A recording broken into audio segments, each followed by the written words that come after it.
খবর এসেছিল একটা গাড়ি, কন্টেনার গাড়ি সাদা কালারের, সেটার মধ্যে কিছু কন্ট্রাব্যান্ড থাকবে। অ্যাকর্ডিংলি গাড়িটা এখানে চুরাইবাড়ি নাকা পয়েন্টে আটক করা হয়েছিল। গাড়িতে আমরা যে সময় চেক করেছি তখন গাড়ির থেকে 72 কেজি গাঁজা পাওয়া গেছে। পিকুলিয়ার এই যে বক্সগুলি আছে বাঁশের, এগুলির ভিতর থেকে পাওয়া গেল।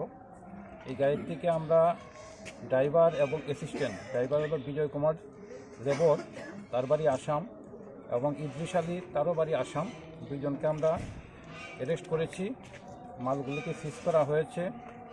আপাতত প্রথম অবস্থায় যেটা আমরা জেনেছি, আগরতলা থেকে মালটা এসেছিল, একটা কুরিয়ার এজেন্সি ডেলিভারি, মালগুলি যাওয়ার কথা ছিল গুয়াহাটিতে।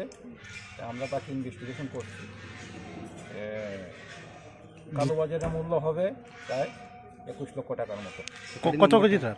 গাড়ি নাম্বারটা হলো MH40BL7944, মহারাষ্ট্রের গাড়ি। ধৃতদের কি আজই আদালতে প্রেরণ করা হবে? কিছু ফর্মালিটি করছি, করে পাঠিয়ে দেবো।